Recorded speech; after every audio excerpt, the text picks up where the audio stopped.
जिस समय आप सत्संग की तरफ चलो, संत की तरफ चलो, उस समय आपको ना अपने पद का गर्व हो, ना अपने धन का हो, ना जाति का हो। आप ऐसे आए जैसे एक भयंकर रोग पीड़ित व्यक्ति जिस समय वो हॉस्पिटल की तरफ चलता है और वहाँ के लोकल डॉक्टर उसको जवाब दे देते हैं कि आपकी बीमारी हमारे समझ से बाहर है, आप पीजीआई के अंदर या एमएस के अंदर चेक कराइए। तो चाहे वो कितना बड़ा अधिकारी है, चाहे कितनी बड़ी उसकी पोस्ट है, कितना उसका धन है, उस समय उसको अपनी औकात का पता होता है कि अब तेरे साथ क्या बन सकता है। फिर वो हॉस्पिटल की तरफ जाता है तो उसको पता होता है कि अब तू शायद कुछ दिनों का ही मेहमान है।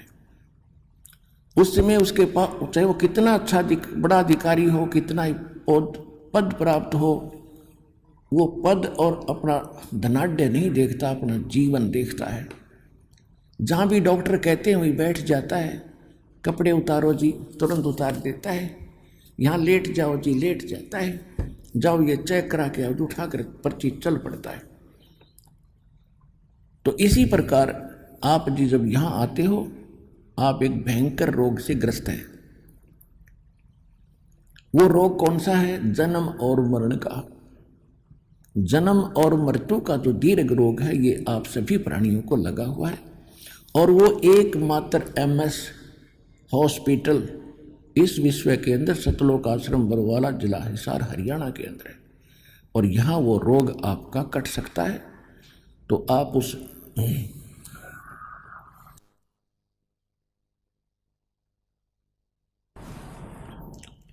और यहाँ आकर भी आपके अंदर नखरे रहेंगे, किसी प्रकार का अहम बकवाद रहेगी, तो फिर आप जीवन रक्षा नहीं कर पाओगे, अर्थात उस दीर्घ रोग के नाश होने से वंचित रह जाओगे। फिर यहाँ आना और ना आना आपका व्यर्थ है।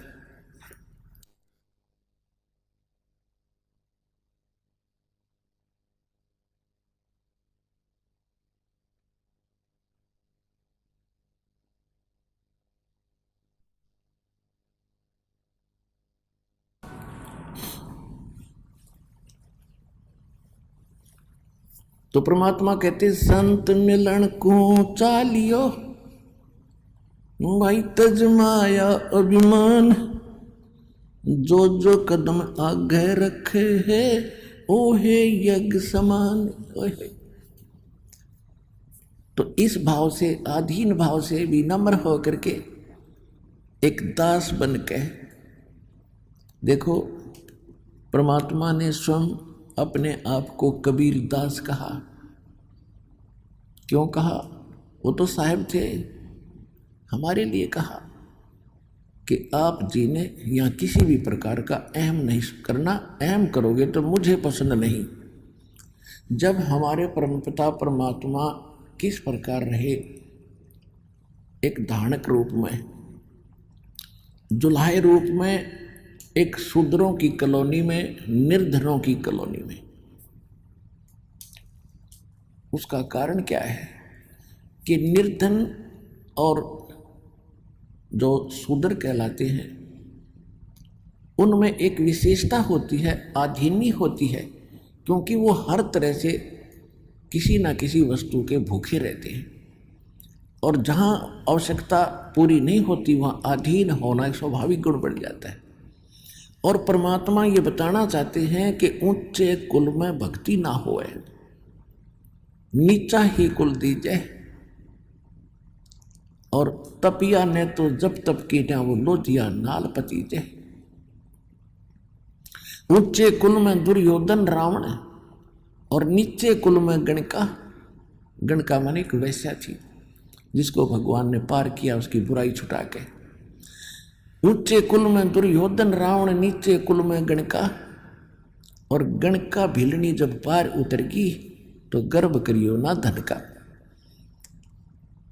परमात्मा कहते हैं कि ऊंचे कुल में भक्ति ना हो, जो आज ये मंत्री, मुख्यमंत्री, प्रधानमंत्री, आईएएस, आईपीएस, जज, वकील बने बैठे हैं, जो इस ज्ञान को सुनना भी पसंद नहीं करते, क्योंकि इन नकली गुरुओं ने इस संत मत में एक हेट, एक नफरत पैदा कर दी और सबके मन में एक धारणा बैठ गई है कि सब ये लुटेरे हैं, इन्होंने अपना धंधा खोल रखा है।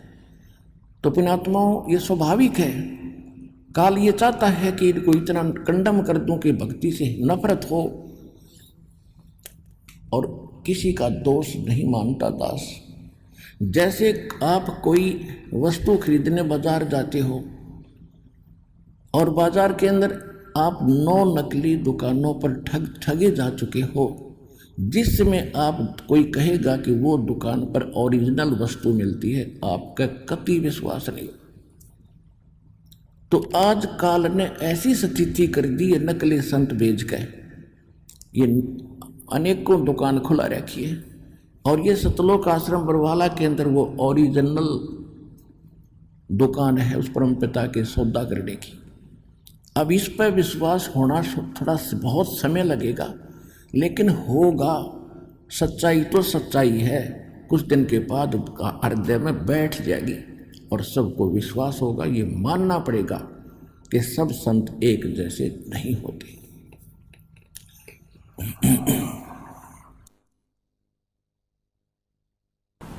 तो आज इनको आप जिक्र करके देखो, क्यों समय पर रोटी मिल रही है, अच्छी कार कोठी है, जी हजूर करने वाले हजारों नौकर खड़े रहते, इनको क्या जरूरत है भगवान की, खुद खुदा बन गए।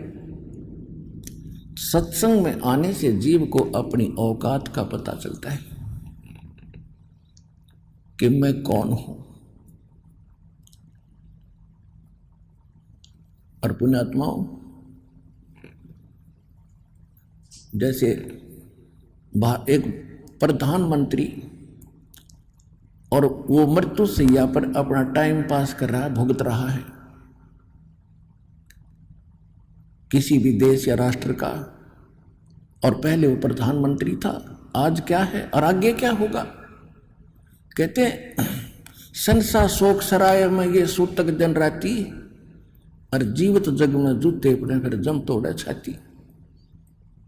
यही बिरान माटी हो लेगी इनकी, और आगे यम के दूत इनकी दे ही तोड़ेंगे।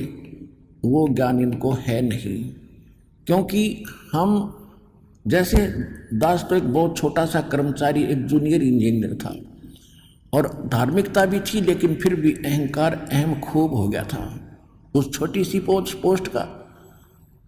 और जब कभी चर्चा चलती थी भगवान की, क्योंकि हम भी खिचड़ी ज्ञान से रंगे हुए थे, यही मन में आता था कि इसने देखा देखी जाए।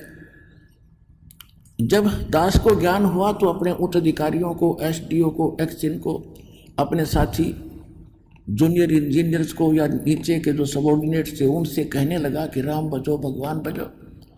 तो उनका एक ही जवाब होता था, किसने देखा है, फिर देखी जाएगी। अपने आत्माओं, हम सभी यहीं फंस गए। अब किसने देखा देखी जाएगी, या लेकर डूब रही हमारे को। जिन्होंने देखा उन्होंने बताया, आंखों देखा बताया। और जो जैसे कोई अंधा जा रहा है जंगल में, वन में, और आगे एक भयंकर जानवर रहते हैं उस वन के अंदर, शेर, चीते और अन्य बहुत से भेड़िए, ये तो वहाँ के हैं ही, उनका तो घर है। और उस अंधे को कोई आंखों वाला ये कहता, सूरदास आप गलत रास्ते जा रहे हो, इधर मत जाओ, आगे बड़ा भयंकर बियाबान है और भयंकर जानवर तुझे मार डालेंगे, खा जाएंगे, तेरा बुरा हाल हो जाएगा। और वो अंधा यूं कहे कि किसने देखा देखी जाएगी। अंधे तुझे दिखता नहीं, आंखों वाले की तुम मानता नहीं, तो जाकर देख ले, फिर क्या होगा, वही होगा जो वो बता रहा है। तो ये जितने संत महापुरुष दास, जिनके नाम, शुभ नाम बार बार आपको याद दिलाता है, उन्होंने भगवान को देखा और हमें बताया। आदरणीय धर्मदास साहिब जी, आदरणीय मुल्कदास साहिब जी, आदरणीय नानक साहिब जी, आदरणीय दादू साहेब जी, आदरणीय गरीबदास साहेब जी, गांव छुरानी जिला झज्जर हरियाणा वाले, आदरणीय गीसा दास साहेब जी, आदरणीय स्वामी रामानंद जी महाराज, इन महापुरुषों ने भगवान को देखा और वो स्थान देखा जहाँ जीव की दुर्गति होती है, जहाँ उल्टे लटकाए जाते हैं, नरक के अंदर बड़े बड़े बड़े बड़े कुंड भरे हैं जिनको इन हाहाकार मची है। उन्होंने आकर बताया है, गरीबदास जी कहते तुमने उस दरगाह का मैल नहीं देखा और धर्मराज के तिल तिल का लेखा।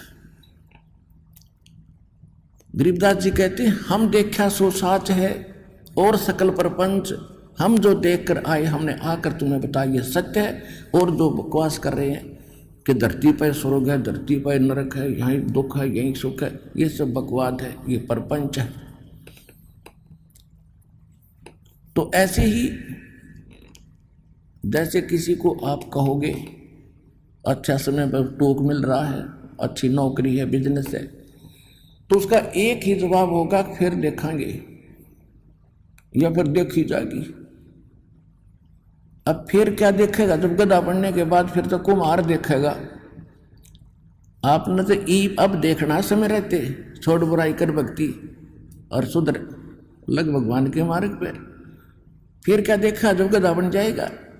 ये परमात्मा ने बताया, परमात्मा जिन्होंने देखा उन महापुरुषों ने बताया कि फिर पीछे तू पशुआ की जय गद्धा बैल बनाई, ये 56 भोग कहाँ मन भोरे कहीं कुरडे चरने जाई। सुखदेव ने 84 भुगती बना पजावे खरवो, और तेरी क्या बुनियाद प्राणी तो बंडा पंथ पकड़वो। मर्द गर्द में मिल गए वो रावण से रणधीर, कंस के सी चाणोर से वो हरना कुश बलबीर। तेरी क्या बुनियाद है तू जीव जन्म धर लेत, गरीबदास हरि नाम बिना तेरा खाली रह जा खेत। ये उन महापुरुषों ने बताया जिन्होंने भगवान को देखा कि मृत्यु के उपरांत तू गधा बनेगा और आहार भी कहीं और करके आओगा जंगल में।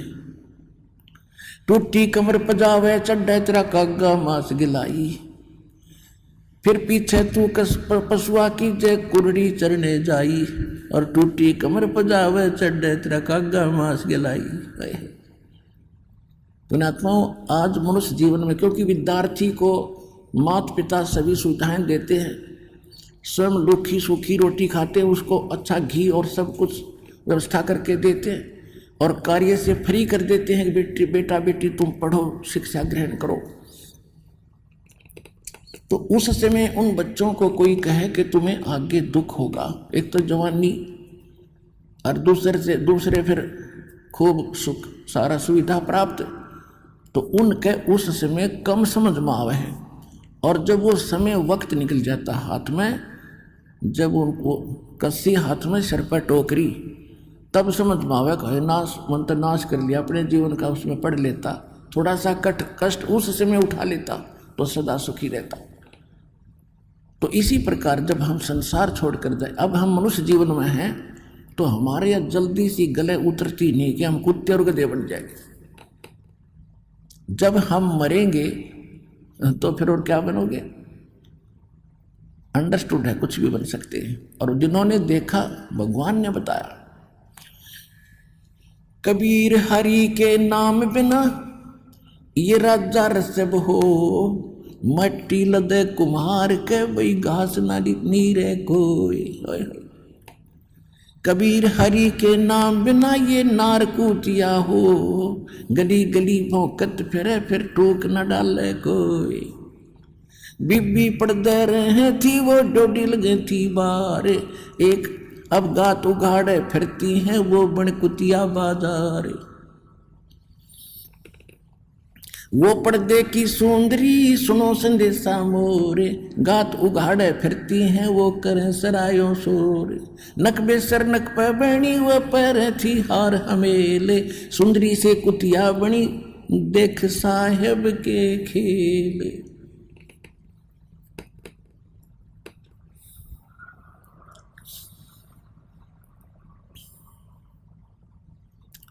ये भगवान ने बताई और परमात्मा के बताए और परमात्मा से प्राप्त महापुरुषों ने बताया और प्रत्यक्ष है आपके सामने।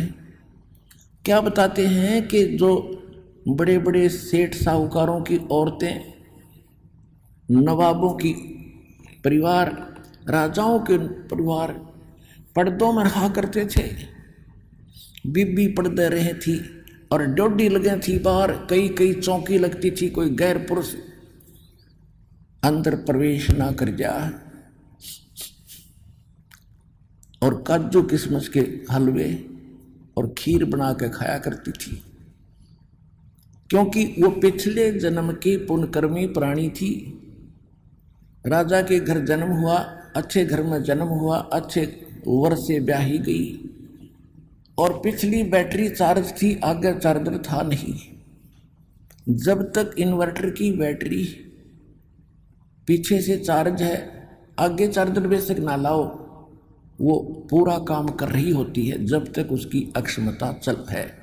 और जिस समय उसकी अक्षमता समाप्त होगी, एकदम सब ही सुविधाएं जो उसे प्राप्त थी बंद हो जाएंगे। ना पंखा चलेगा, ना बल्ब जगेगा, ना कोई कूलर चलेगा, यानी परेशानी का सामना करना पड़ेगा। इसी प्रकार जो पिछले जन्म के पुण्यकर्मी प्राणी हैं, आज उच्च पद प्राप्त हैं और अच्छे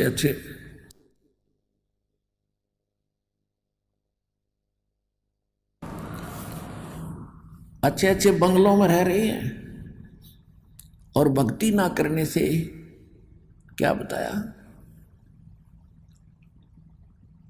कि वो बीबी यानी राजाओं की रानियां, नवाबों की रानियां काजू किशमिश के हलवे खाया करती, जूठे छोड़ा करती, उनकी नौकरानियां, उनके बच्चे खाया करते थे। ठीक है, जब तक आपकी जेब में पैसा है और आगे मजदूरी या कोई धंधा आपका है नहीं, तो उसने खो खराब करो, खर्चों ते फेंको, मौज आपकी। जब वह जेब खाली हो जाएगी, बैंक बैलेंस निल हो जाएगा, फिर पता चलेगा आपको उस पैसे की कीमत का। और आगे ना किया, बैंक बैलेंस खत्म हुआ। इसी प्रकार परमात्मा कहते हैं वो बीबी पर्दा रहे थी, एडी से लेकर चोटी तक पर्दों में रहा करती, कोई उनका अंग ना देख ले, इज्जत का नाश हो जाए।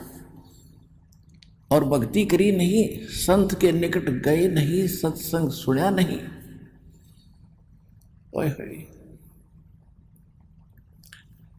कहते हैं भेड़ पूछ को पंडित पकड़े, भादो नदी बिहंगा, गरीब दास वे भव जल डूबे, जिन्हें नहीं मिला साध सत्संगा।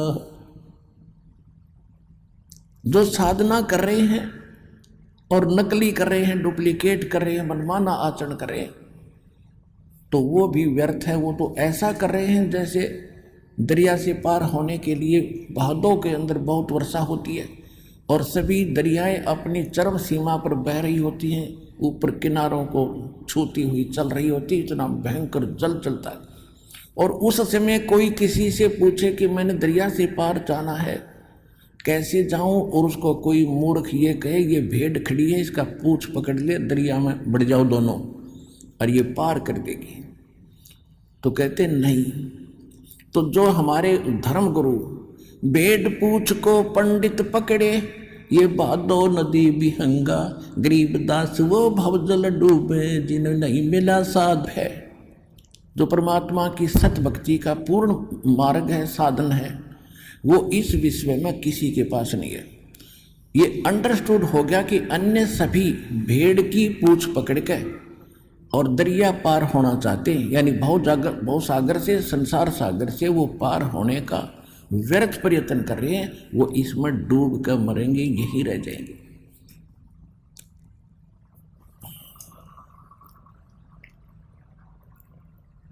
जिनको नहीं मिला साध सत्संगा, यानी संत का जिसको सत्संग नहीं मिला, तो वो यहीं रह जाएंगे। तो क्या बता रहे हैं कि अब वो पर्दे के अंदर बंद सारी सुविधाएं, क्योंकि उसके भाग्य में सब कुछ भगवान देगा ही देगा जो उसके प्रारब्ध में लिखा है। और संत की छींट लगी नहीं, सत्संग सुन पाई नहीं, क्योंकि इज्जत वाली वो बेटी थी वह। और कहते हैं हमारी बहन बेटियां घर से बाहर ना निकला, हमारी इज्जत का नाश हो जाए। और फिर क्या बताते भविष्य क्या होगा उन भोली आत्माओं का।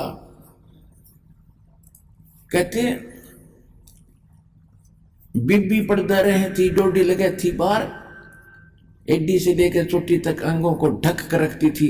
भक्ति ना करने से, भक्ति परमात्मा की सत्साधना ना करने से आज कुतिया बनकर सरेआम घूम रही है। वह इज्जत कोई वस्त्र भी नहीं उसके किसी अंग पर। उन आत्माओं या आत्मा का ठेस लागनी चाहिए, चाहे भाई हो चाहे बहन हो, स्त्री हो या पुरुष हो। जो भगवान ने बोल रखा है सारी सच्ची है। हमारे इस काल के भांग का नशा घना हो गया, क्योंकि समय पर टूक मिल रहे, जब चाहो खाना खा लें, जब चाहो बकवाद घड़ लें, डांस देख लें, फिल्म देख लें। ये अनमोल समय नो बर्बाद करने का था, हमें पता नहीं था। अरे पता लग गया। अब कहते समझा है तो सिर दर पाओ और भौर नहीं रहे ऐसा दाव। कहते वो पर्दे की सुंदरी और सुनो संदेशा मोर, ये गात उघाड़े यानी नंगी फिर रही है और करे सरायों शोर। पहले तो काजू किस्मस के हलवे झूठे छोड़ा करती थी, और आज एक टूक के लिए वो कुतिया बनकर धर्मशाला के सामने बैठी है। अतिथि आते थे, अपनी रोटियां लाते थे, खाना खा रहे होते हैं, कुतिया देख रही होती है वो कुत्ता कि कब तेरी तरफ टूक डाले। और छोटा सा टूक ग्रास भगवान आदमी उस टूक कुत्ते की तरफ ऐसे फेंक देता है। अब साथ में वह 1-2 ग्राम यानी 2-4 टूकों में 10 ग्राम रेत साथ खा रही है। 10 ग्राम रेत साथ खा रही है, एक टूक के लिए तरस रही है। और जब खो दिया अनमोल जीवन साधना ना करने से। नक बेसर नक पे बनी और पैर थी हार हमेल, 1-1 लाख के गहने और हार पहना करती थी। और कहते हो सुंदरी से आज कुतिया बन गई, सुन साहेब के खेल। तो पुणात्माओं इन बातों से डर बनना चाहिए। और भयवन भक्ति होती नहीं, डर बनता है ज्ञान से, और ज्ञान होगा सत्संग से। जैसे एक छोटे बच्चे होते हैं, अनजान बालक होते हैं, वो सर्प ना पकड़ ले, अगर कहीं खेल रहे हैं और सर्प आ जाए तो दौड़ के उसको पकड़ लेते हैं और उनको डस कर उसका जीवन नाश कर देता है। कहीं पर स्पार्किंग कर रहा, तार नीचे टूटा गिरा हो, बच्चे उसको आतिशबाजी समझकर जाकर पकड़ लेते हैं और मर जाते हैं। और किसी बोतल में विष रखा हो, छोटे बच्चे उसको लगा कर पी जाते हैं।